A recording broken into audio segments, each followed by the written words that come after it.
Olha só, o Sem Censura hoje está falando de música, de teatro, de HIV, de história da eletricidade. A gente estava acabando aqui com o Ricardo Monasteros, que está no espetáculo do CCBB. Quando repete tudo direitinho. Sobre Ratos e Homens, vou falar para você porque aí uma boa dica.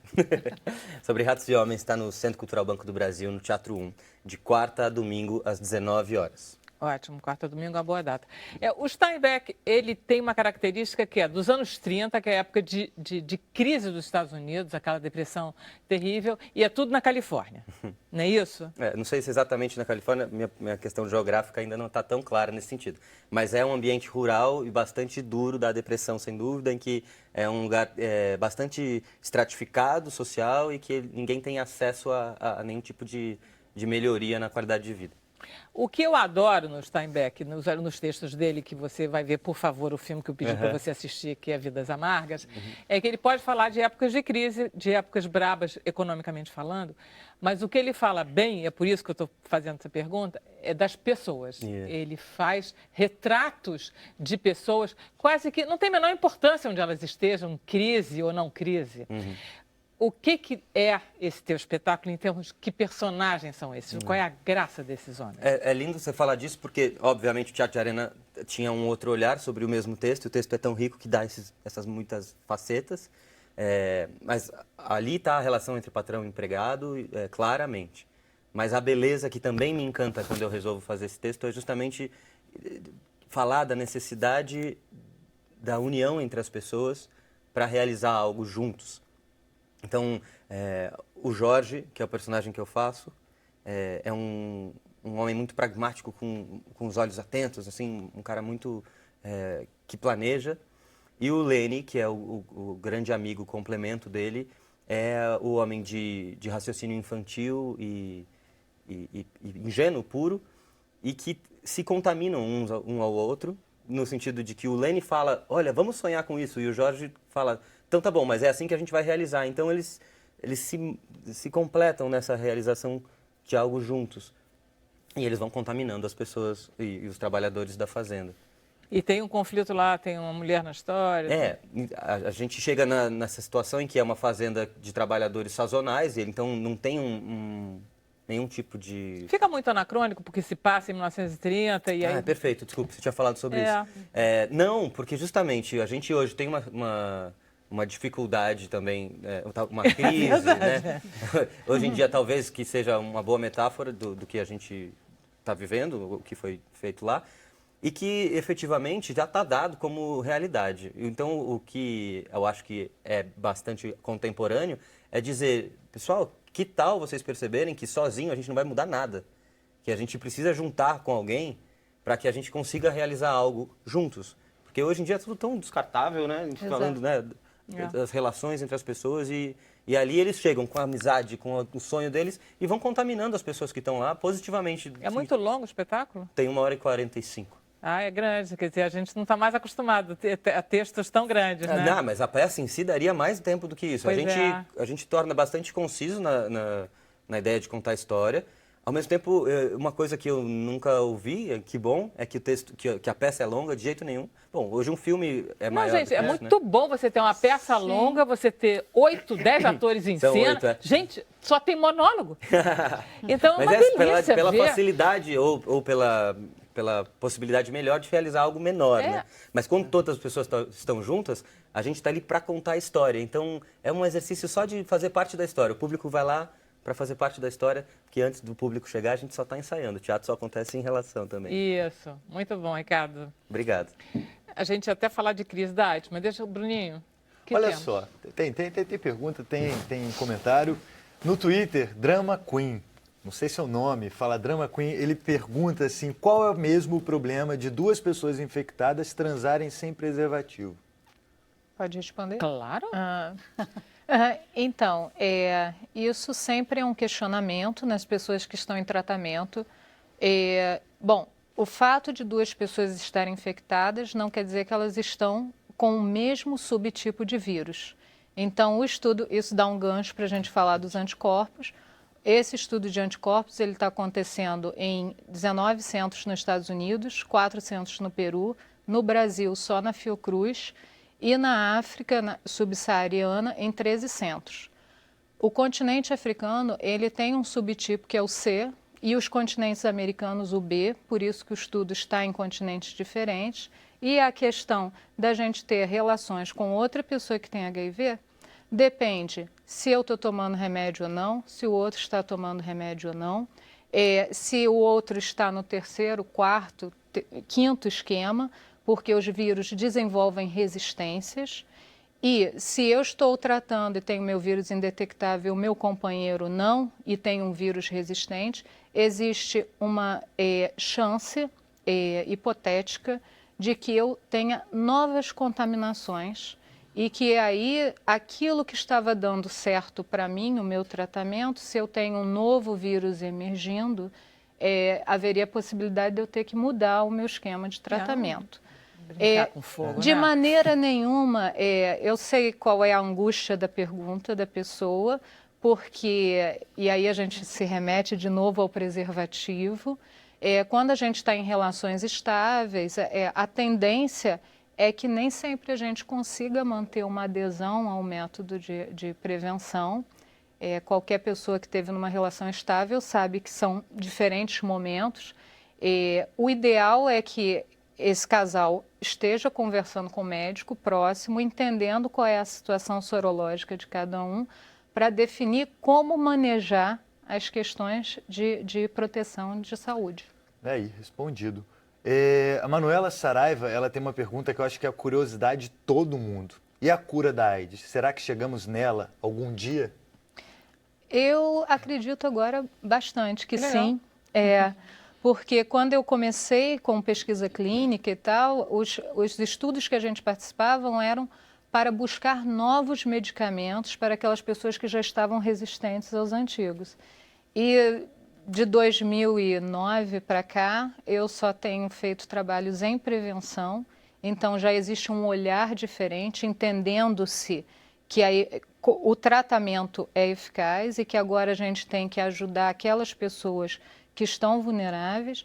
E agora, com os anticorpos, realmente, assim, acendeu dentro de mim essa possibilidade real da gente vir a trabalhar com estudos de vacina, porque a gente não vai lidar com vírus, a gente vai lidar com anticorpo sintético. Então, eu acho que a gente está bem mais perto do que antes. E não é só esse estudo que está sendo feito no mundo com anticorpos, em outros lugares. Que bom ouvir isso. Olha, Brenda, Eu realmente... eu acredito. Nós que somos da geração que passou por tanta coisa em relação à AIDS, é uma delícia. Não, eu acredito, mas não posso lhe dizer vai ser amanhã. Não, eu acho que bem. ainda temos um longo caminho pela frente, mas eu acho que nunca estivemos assim tão perto de algo seguro para ser testado nas pessoas que não estão infectadas e que serão voluntários para esses projetos. Então, isso é muito bom. Ótima notícia.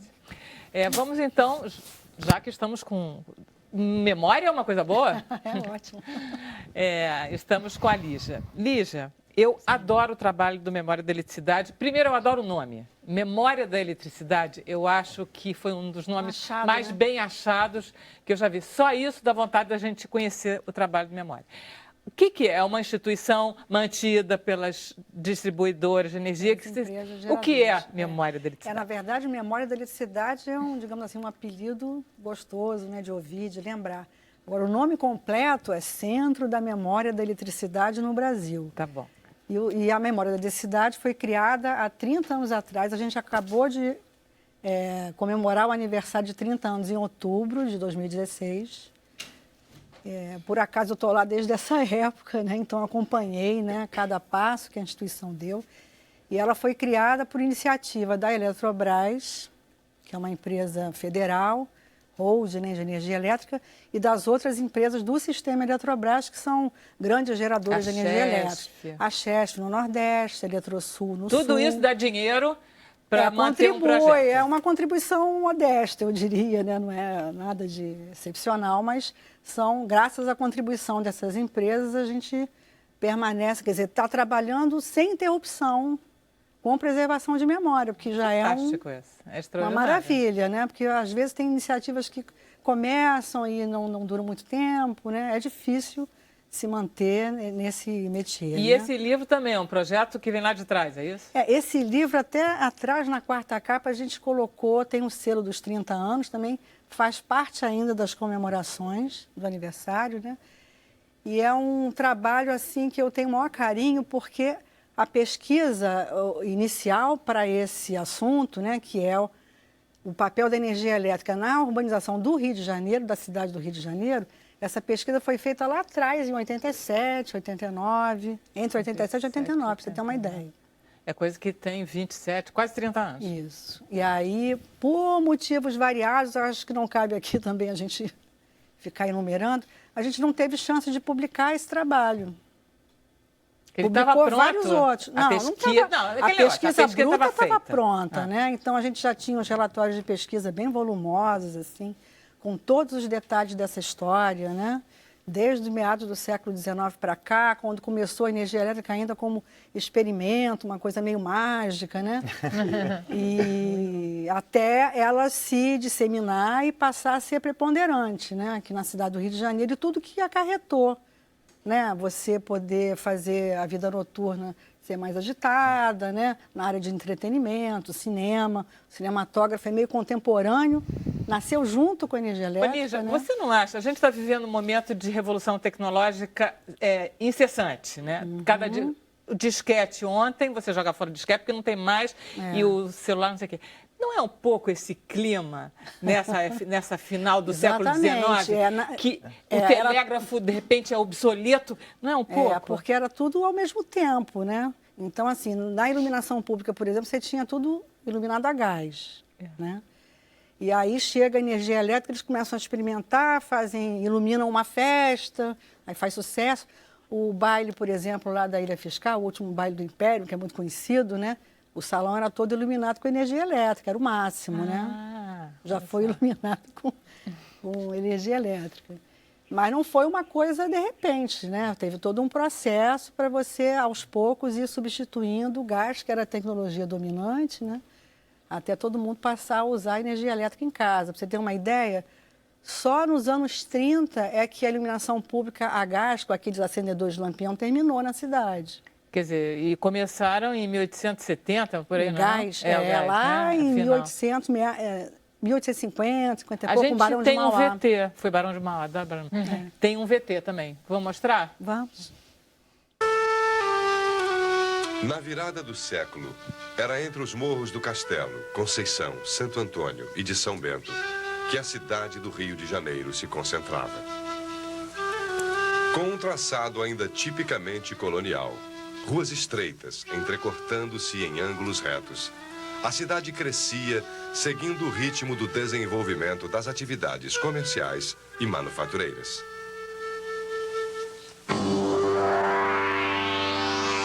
Fora do núcleo urbano, no município de Piraí, era construída a usina de Fontes, a primeira hidrelétrica destinada a servir a população carioca. A energia elétrica por ela gerada impulsionaria uma série de mudanças, transformando radicalmente a vida da cidade. No início do século, em meio às reformas urbanas do prefeito Pereira Passos, instalou-se na capital da República a empresa canadense de Rio de Janeiro Tramway Light and Power Company, com o objetivo de produzir e distribuir energia elétrica para a cidade. A usina de Fontes foi uma das suas primeiras grandes realizações.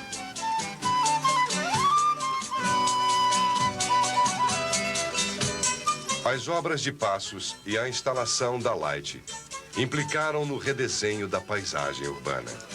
Foram abertas novas vias públicas, entre as quais a Avenida Central, que logo tornou-se o cartão postal do Rio de Janeiro Belle Époque.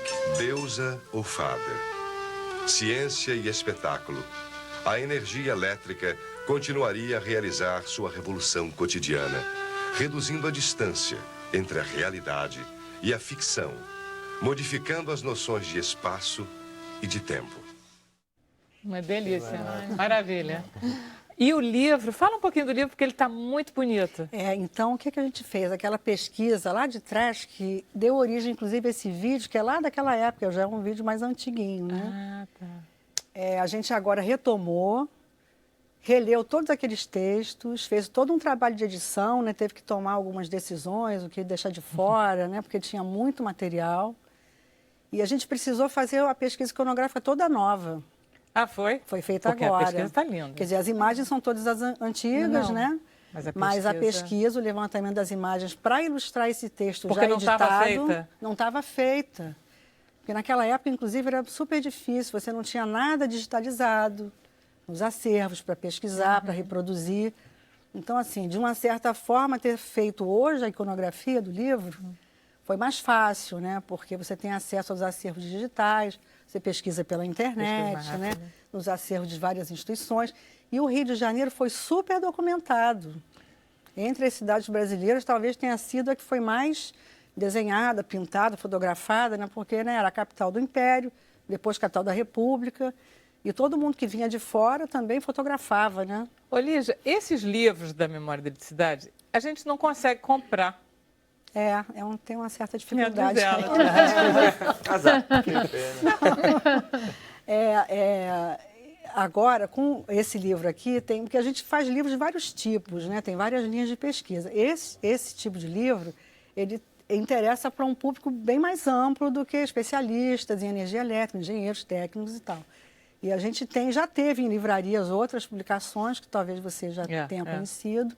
E a gente agora está negociando com algumas casas para colocar à venda. Boas-vindas. No mercado.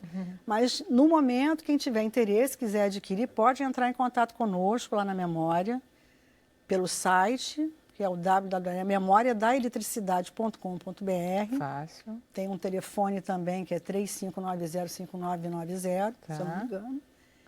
E faz contato com a gente, ou pelo site, a gente tem uma fanpage também no Facebook, então facilita, né?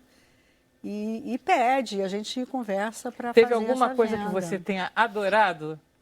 Várias coisas, várias, né? né? É até difícil escolher, né? Porque Mas é uma escolhe, delícia, tem alguma né? historinha, alguma coisinha? alguma Teve essa foto? historinha que eu já contei lá do baile, né? Da Ilha Fiscal. E tem uma outra coisa que é super interessante, é que na virada do século, início do século XX, a pavimentação da cidade era muito precária, era muito ruim. Então, quando começaram... Hoje em dia está ótimo. tá ótimo. Tá maravilhoso. Hoje é uma delícia Tem nem andar nas buraco. calçadas do Rio. Eu ia fazer esse comentário, mas aí eu falei, É que não tinha, bom, coisa. não tinha muitas não eram nem pavimentadas. Então, quando começaram a instalar os trilhos para os bondes, né? Mesmo para os bondes a burro antes, né? Antes de serem elétricos, né? Isso foi facilitando, eles foram ajeitando um pouco. E aí tinha vários carroceiros, né, que faziam transporte de coisas, de mercadorias pela cidade, que eles colocavam as suas rodas, faziam as suas carroças exatamente na bitola do trilho do bonde. Né? Porque aí era mais fácil para aproveitar. Isso dava umas brigas, né? Lógico que as companhias de bonde não curtiam muito isso. Então é outra coisa engraçada, As né? pessoas são criativas pra caramba. Agora, a energia elétrica deixou a vida de todo mundo muito mais confortável, muito né? mais Para pra gente hoje é tudo, né? Ele chega em casa, acende a luz, está tudo lá, né? Mas isso já foi novidade uma época, né? As pessoas devem ter ficado enlouquecidas, né? Quando surgiu, todo mundo querendo saber o que aconteceu. Era muito Eu fico imaginando, devia né? ser igualzinho, que nem assim, os velhos, que nem eu fico assim em relação ao computador, não sei mexer. Acende meu filho a luz, que eu tenho medo.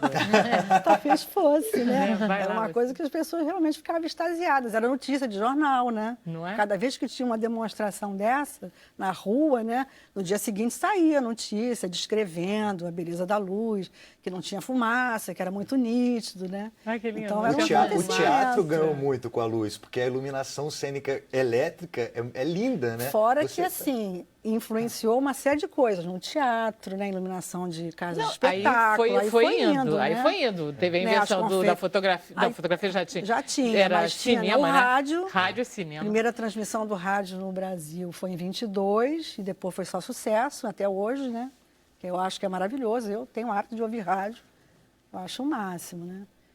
E o cinema, que desde o iniciozinho, né? Com a energia elétrica. Tem fotos né? lindas, né? Tem fotos cinematógrafos. do Teatro Municipal aceso por O Teatro dentro. Municipal, por exemplo, ele tinha outra coisa interessante. Eles tinham a própria usinazinha, Gerador, né? um geradorzinho. A gente tem até uma foto. Que ficava no prédio anexo, que é para não fazer barulho no Tá. espetáculo. né? Deixa eu ir para o intervalo, a gente Tá bom. volta, a gente continua nos nossos assuntos todos, ok? Sem Censura volta já já.